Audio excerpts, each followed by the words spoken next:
नमस्कार, स्वागत है आप सभी का खबर दिन भर में। मैं हूं आपके साथ सुनील चौहान। मणिपुर में 4 मई को 2 महिलाओं को निर्वस्त्र करके पीटे जाने के वीडियो के बाद अब पश्चिम बंगाल से भी महिलाओं को निर्वस्त्र कर पीटे जाने का वीडियो सामने आया है। पश्चिम बंगाल के मालदा में 2 महिलाओं को चोरी का आरोप लगाकर निर्वस्त्र करके पीटा गया। वीडियो में देखा जा सकता है कि महिलाओं का एक समूह 2 महिलाओं को घेरे हुए है। उनके बाल खींचकर चप्पलों से पिटाई की जा रही है। इसके बाद उनके बुरी तरह से कपड़े फाड़ दिए गए। फिलहाल पुलिस की तरफ से इस पर कोई आधिकारिक बयान नहीं आया। बंगाल में मणिपुर जैसी बर्बरता देखने को मिली।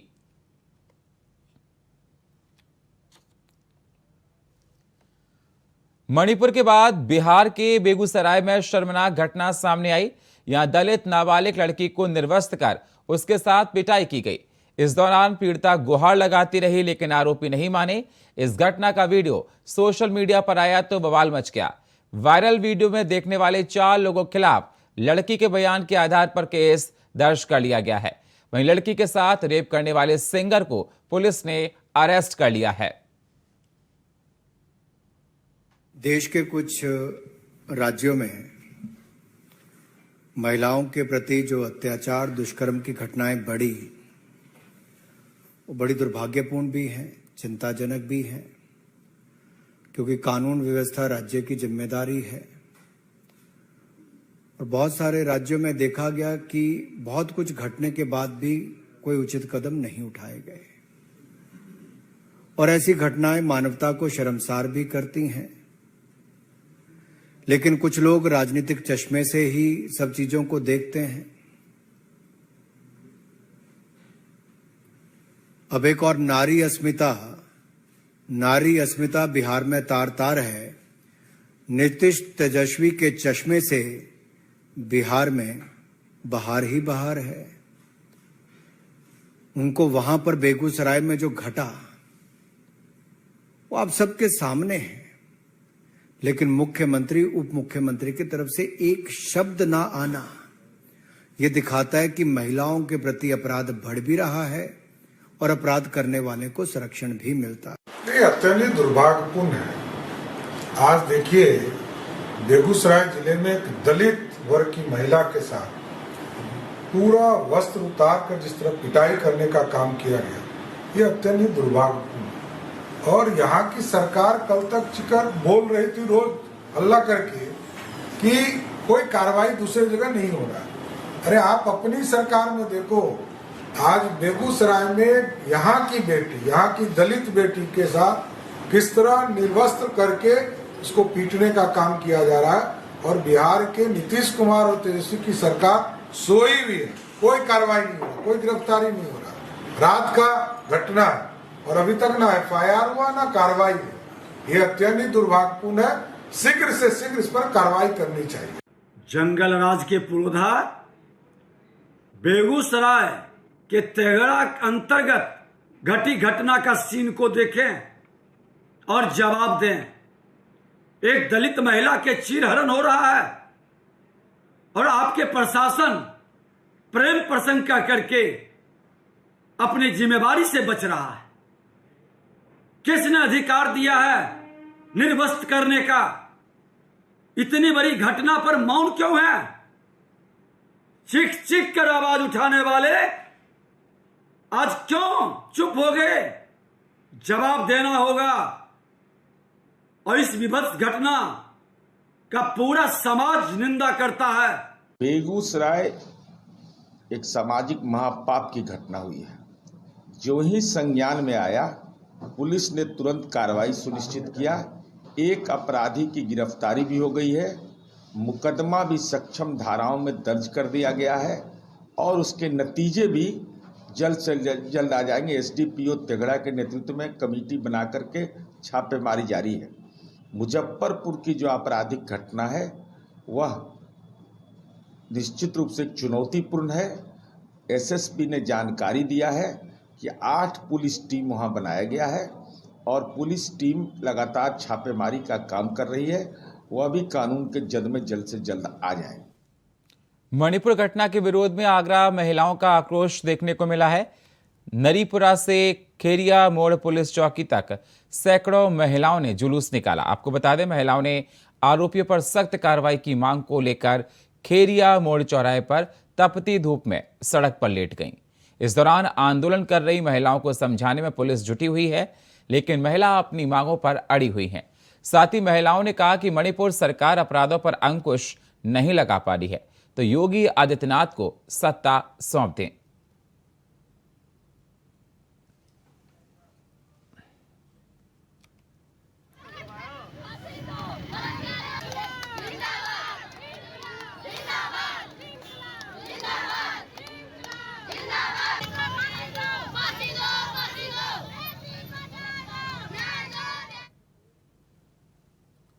राजस्थान की सियासत में शुक्रवार को बड़ा सियासी घटनाक्रम घटा।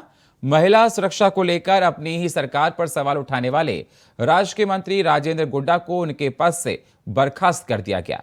वह गहलोत सरकार से सैनिक कल्याण मंत्री थे। अकेले कल का ही बयान नहीं था जब गुड्डा ने अपनी सरकार पर हमला बोला। इससे पहले भी कई बार उनके निशाने पर गहलोत सरकार रही है। वहीं शनिवार को उन्होंने कहा, मुझे मंत्रिमंडल से बर्खास्त कर दे या फिर जेल में डाल दें, मैं जब तक जिंदा रहूंगा बोलता रहूंगा। मैं मंत्रिमंडल की बैठक में बोलता रहा हूं। वहीं सीएम गहलोत ने कहा, यह हमारा अंदरूनी मामला है, अपनी सरकार पर सवाल किए। ये हमारी पार्टी का अंदरूनी मामला है और इस पे हम लोग अपने हिसाब से चर्चा करते हैं।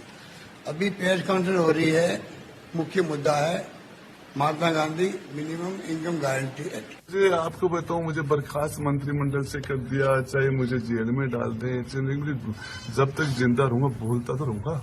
कभी भी एक दिन भी सरकार की बढ़ाई नहीं। मैं बोलता रहा हूं, मंत्रिमंडल की मीटिंग में भी बोलता रहा हूं, मैं विधानसभा में बोल रहा हूं, उसका खामियाजा भी उन्हें भुगता है। लेकिन मैं जब तक मेरे अंदर मेरे दिल धड़केगा मैं बोलूंगा, मेरा सांस चलेगा तब तक बोलूंगा। तो घटना के बाद आती है, लिपापोती कर देती है, डेड बॉडी दे देंगे, हम उसको जला देंगे। आज हमने कानून बना दिया विधानसभा में, शर्म नहीं आती।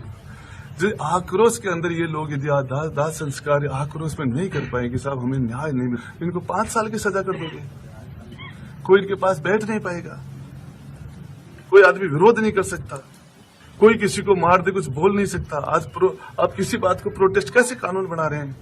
कानून तो जो आपके पास उनके खिलाफ काम करना चाहिए था। आज ये लोग, ये सारे के सारे लोगों के खिलाफ ऐसा कानून बना दिया विधानसभा में, ये सारे। प्रधानमंत्री नरेंद्र मोदी ने आज 7वें रोजगार मेले में 70,000 से ज्यादा युवाओं को ज्वाइनिंग लेटर सौंपा है। इस मौके पर पीएम मोदी ने देश के बैंकिंग सेक्टर पर भी बात की, साथ विपक्ष पर भी निशाना साधा। सुनिए क्या कुछ कहा पीएम नरेंद्र मोदी ने। जब सत्ता का स्वार्थ राष्ट्र हित पर हावी होता है तब कैसी बर्बादी होती है, कैसा विनाश होता है। देश में कई उदाहरण हैं। ये हमारे बैंकिंग सेक्टर ने तो पिछली सरकार के दौरान ये बर्बादी को देखा है, झेला है, अनुभव किया है। ये फोन बैंकिंग मेरे आपके जैसे सामान्य नागरिकों के लिए नहीं था, देश के 140 करोड़ देशवासियों के लिए नहीं था। उस समय एक खास परिवार के करीबी कुछ ताकतवर नेता बैंकों को फोन करके अपने चहेतों को हजारों करोड़ रुपए का लोन दिलवाया करते थे। ये लोन कभी चुकाया नहीं जाता था और कागजी कार्रवाई होती थी। एक लोन को चुकाने के लिए फिर बैंक से फोन करके दूसरा लोन चुकाने के लिए फिर तीसरा लोन दिलवाना। ये फोन बैंकिंग घोटाला पहले की सरकार के, पिछली सरकार के सबसे बड़े घोटालों में एक था। भारत का मजबूत बैंकिंग सिस्टम और बैंक के प्रत्येक कर्मचारी, उनका काम पिछले 9 साल में सरकार के विजन के अनुकूल जो उन्होंने काम किया है, वो हम सभी के लिए गर्व का विषय है।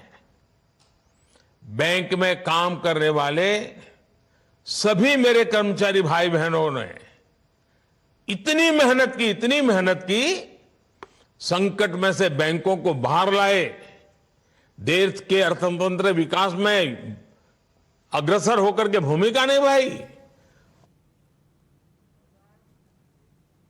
वक्त एक छोटे से ब्रेक का है, मिलते हैं एक छोटे से ब्रेक के बाद।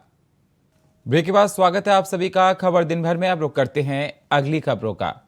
मुख्यमंत्री योगी आदित्यनाथ शनिवार को बिजनौर दौरे पहुंचे। सीएम योगी पहले नदी किनारे कल्प वृक्ष पौधा लगाया। इसके बाद सीएम योगी ने सभा को संबोधित किया। इस दौरान सीएम योगी ने राजनीति और सरकार की उपलब्धियों पर कोई बात नहीं की। उन्होंने केवल विकास पर ही फोकस रखा। 2023 के वृक्षारोपण महाअभियान को मां गंगा के ही आशीर्वाद से आगे बढ़ाने का अवसर मुझे प्राप्त हो रहा है। मैं वन मंत्री जी को, यहाँ के माननीय जनप्रतिनिधियों को, जिला प्रशासन को और वन विभाग के सभी अधिकारियों को हृदय से धन्यवाद देता हूं कि उन्होंने बहुत अच्छी व्यवस्था आज पूरे प्रदेश भर में कर रखी है और व्यापक पैमाने पे वृक्षारोपण का कार्यक्रम आज प्रदेश भर में चल रहा है। महात्मा विदुर की इस पावन धरा को नमन करते हुए आज वृक्षारोपण महाअभियान के लिए मुझे मां गंगा के तट पर महात्मा विदुर की पावन साधना स्थली पर आप सबसे संवाद करने का अवसर प्राप्त हो रहा है। मैं आप सबका हृदय से अभिवादन करते हुए मां गंगा से आप सबके सुख और समृद्धि की कामना करता हूं और उत्तर प्रदेश वासियों को इस बिजनौर की धरती से वृक्षारोपण 2023 की हृदय से बधाई देता हूं और आज उत्तर प्रदेश एक नया रिकॉर्ड बनाएगा। 30 करोड़ से अधिक वृक्षारोपण के कार्यक्रम को सफलतापूर्वक आगे बढ़ाएगा। इस विश्वास के साथ अपनी शुभकामनाएं भी देता हूं। महाराष्ट्र के यवतमाल में शुक्रवार रात हुई भारी बारिश के चलते जिले के कई रिहायशी इलाके जलमग्न हो गए। हमारी सहयोगी दीक्षा चौधरी की ये रिपोर्ट देखिए। भारी बारिश ने तबाही मचाई हुई है। कई जिलों में महाराष्ट्र में बाढ़ की वजह से लोगों को दिक्कतों का सामना करना पड़ा है। सबसे ज्यादा बारिश की वजह से रायपुर और समेत कई अन्य जिलों में भारी बारिश की वजह से लोगों को परेशानी का सामना करना पड़ रहा है। वहीं इस समय प्रशासन की तरफ से रेस्क्यू ऑपरेशन किया जा रहा है, लोगों को बचाया जा रहा है, लेकिन प्रशासन की तरफ से तमाम इंतजाम करने के बाद भी लोगों की दिक्कतें कम नहीं हो रही है। बाढ़ की स्थिति को देखते हुए कई इलाकों में जलभराव की ऐसी स्थिति है कि जहां पूरे के पूरे घर पानी में समा गए हैं। कई इलाकों से ऐसी भी खबरें सामने आ रही है जहां पे पूरे गांव पूरा पानी में जलमग्न हो गया है। इसको लेकर मुख्यमंत्री शिंदे लगातार इस पर नजर बनाए हुए हैं। उनकी तरफ से रेस्क्यू ऑपरेशन भी चलाया जा रहा है, लेकिन 178 लोगों में से अभी तक 98 लोगों का रेस्क्यू किया गया है। तो आपको बता दें, महाराष्ट्र के कई जिलों में बाढ़ की वजह से लोगों को परेशानी का सामना करना पड़ रहा है। जहां पर कई तस्वीरें सोशल मीडिया पर वायरल हो रही हैं, जहां पर तस्वीरों में लोग पानी से जलभराव की समस्या से निपटते हुए नजर आ रहे हैं। ऑफिस आने जाने वालों को दिक्कतों का सामना करना पड़ा है। वहीं प्रशासन की तरफ से कुछ इलाकों में रेड और येलो अलर्ट भी जारी कर दिया गया है। तो इसके अलावा कई इलाकों में लोगों की परेशानियां बढ़ गई हैं। जलभराव की स्थिति से बाढ़ जैसे हालात को देखते हुए प्रशासन सतर्क है, लेकिन उसके बावजूद भी लोगों की मुसीबतें कम नहीं हो रही हैं। इसके साथ ही रायगढ़ के अलावा भी महाराष्ट्र के कई इलाकों में जलभराव की स्थिति बना हुई है। प्रशासन लगातार लोगों से रेस्क्यू ऑपरेशन चला रही है, लोगों को बाहर निकाला जा रहा है। इसके अलावा भी स्कूलों की छुट्टी भी कर दी गई है। इसकी तमाम तस्वीरें सोशल मीडिया पर वायरल हो रही हैं, जहां लोगों के घर पूरे पानी में समा गए, गांव के गांव पूरा पानी में समा गए। इसकी तस्वीरें भी कई सोशल मीडिया पर वायरल हो रही हैं। तो फिलहाल प्रशासन पानी की खबर को लेकर, पानी के हालातों को लेकर, जलभराव की स्थिति को लेकर लगातार मॉनिटरिंग कर रहा है। लोगों को रेस्क्यू ऑपरेशन करके बाहर निकाला जा रहा है। वहीं इसको लेकर प्रशासन की तरफ से कहा गया है कि बाढ़ की वजह से 12 लोग की अभी तक मृत्यु हो गई है। तो वहीं लगातार लोगों को बाहर निकाला जा रहा है। जलभराव की स्थिति को देखकर रेस्क्यू करके लोगों को बाहर सुरक्षित स्थानों पर पहुंचाया जा रहा है। कैमरामैन निक्की के शाहजहां जिले के प्रभारी मंत्री नरेंद्र कश्यप लखनऊ से चलकर शाहजहांपुर पहुंचे, जहां उन्होंने जिला प्रशासन, सांसद और विधायकों के साथ पौधारोपण को लेकर विकास भवन में एक बैठक की। बैठक के बाद मीडिया से मुखातिब हुए। इस दौरान सीमा हैदर पर पूछे गए सवाल के जवाब में मंत्री ने कहा कि अगर पाकिस्तान से भारत आकर कोई राम राम या जय श्री राम करता है तो इससे स्पष्ट होता है कि भारत की सनातन संस्कृति सर्वमान्य है और सनातन धर्म बहुत पुराना है। मंत्री ने कहा कि अगर सीमा हैदर पाकिस्तान से भारत आकर राम राम बोल रही है तो ये अच्छी बात है। श्री राम बोलता है तो सरकार का इसमें क्या भी हो सकता है। ये तो प्रदेश से और देश का दुनिया की जनता आज भगवान श्री राम के प्रति और अधिक आस्थावान हुई है। यदि सीमा हैदर राम राम करती है तो एक बात स्पष्ट होती है कि जो सनातन संस्कृति है वो सर्वमान्य है। यदि पाकिस्तान से आने वाले लोग भी राम राम करना शुरू करते हैं तो बात स्पष्ट है कि सनातन संस्कृति बहुत पुरानी है, जो स्वीकार्य की जाने योग्य है। यूपी के डिप्टी सीएम केशव प्रसाद मौर्य ने बड़ा बयान दिया है। उन्होंने कहा कि आगामी 2024 के लोकसभा चुनाव में बीजेपी उत्तर प्रदेश की सभी 80 लोकसभा सीटों पर जीत दर्ज करेगी। डिप्टी सीएम केशव प्रसाद मौर्य ने कहा कि बीजेपी ने जमीन पर जो काम किए हैं, जनता उसकी बदौलत नरेंद्र मोदी को तीसरी बार प्रधानमंत्री के तौर पर चुनेगी। वहीं इस दौरान उन्होंने लोगों से पौधारोपण में बढ़ चढ़कर भाग लेने की अपील भी की है। अभी तो 2024 में यूपी के अंदर मैं हूं, 80 में से 80 लोकसभा हम लोग जीत रहे हैं। माननीय नरेंद्र मोदी जी के नेतृत्व में तीसरी बार सरकार बन रही है। इसको लेकर के कोई किसी प्रकार का संशय नहीं होना चाहिए। आज चूंकि वृक्षारोपण अभियान है, आज ही के दिन हमारा जो राष्ट्रीय ध्वज तिरंगा है वह राष्ट्र ने स्वीकार किया था। मैं आज के दिन इस बात की भी शुभकामना देता हूं और प्रयागराज को हरा भरा करने के लिए सब लोग प्रयास करें। सपा सांसद एसटी हसन ने दिल्ली की मस्जिदों को लेकर दिए गए नोटिस पर अपनी प्रतिक्रिया दी है। उन्होंने रेलवे के तमाम अधिकारियों को कहा, उन्होंने अपनी प्रतिक्रिया दी है।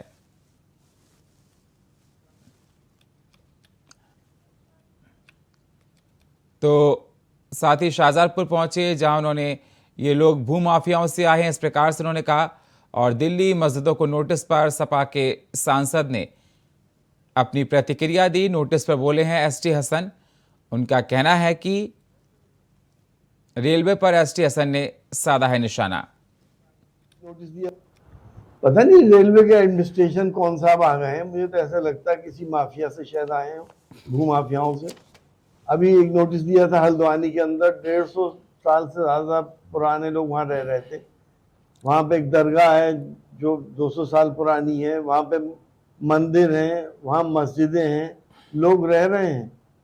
ऐसी अब ये दिल्ली के बारे में आप लोग बता रहा हो, मैंने भी सुना है कि जहाँ ये नोटिस दे रहे हैं वहाँ मंदिर भी हैं पुराने और 300-200 साल पुरानी मस्जिदें भी हैं।